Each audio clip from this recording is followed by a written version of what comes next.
بسم اللہ الرحمن الرحیم۔ امام علی رضی اللہ تعالیٰ عنہ فرماتے ہیں، جس ذات کو راضی کرنے میں سکون ہے، انسان اسی کو ناراض کر کے اپنی زندگیوں میں سکون چاہتا ہے۔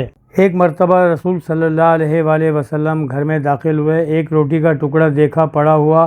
آپ صلی اللہ علیہ وآلہ وسلم خود تشریف لے گئے اور اسے اٹھایا، اسے صاف کیا اور پھر اسے کھا لیا۔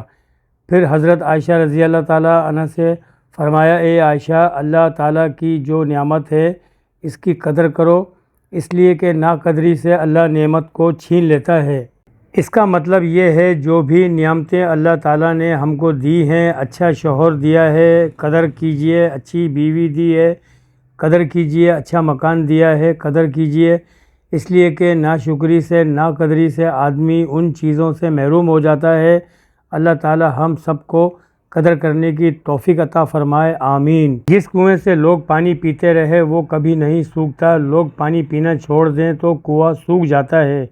یہ قدرت کا قانون ہے، یہ بڑے راز کی بات ہے۔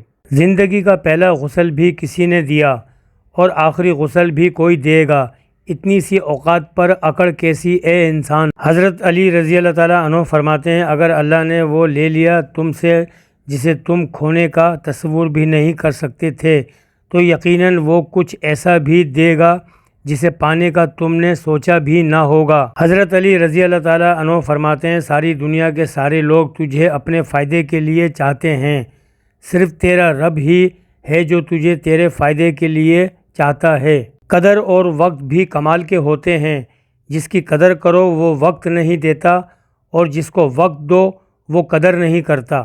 اے اللہ، مجھے اپنی محبت میں ایسا مکمل کر دے کہ مجھے تیری رضا کے علاوہ کوئی چاہت نہ رہے۔ جب ایک عورت گھر میں ہوتی ہے، گھر کے کام اور بچوں کی تربیت کر رہی ہوتی ہے، تو اس وقت اللہ عزوجل سے سب سے زیادہ قریب ہوتی ہے۔ کم کھانے میں صحت ہے، کم بولنے میں سمجھداری ہے اور کم سونا عبادت ہے۔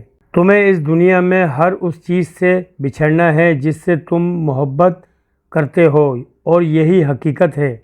جو دوسروں کو عزت دیتا ہے اصل میں وہ خود عزت دار ہوتا ہے، کیونکہ انسان دوسروں کو وہی کچھ دیتا ہے جو اس کے پاس ہوتا ہے۔ زمانے کا شکوہ نہ کرو بلکہ خود کو بدلو، کیونکہ پاؤں کو گندگی سے بچانے کا طریقہ جوتا پہننا ہے، نہ کہ سارے شہر میں قالین بچھانا۔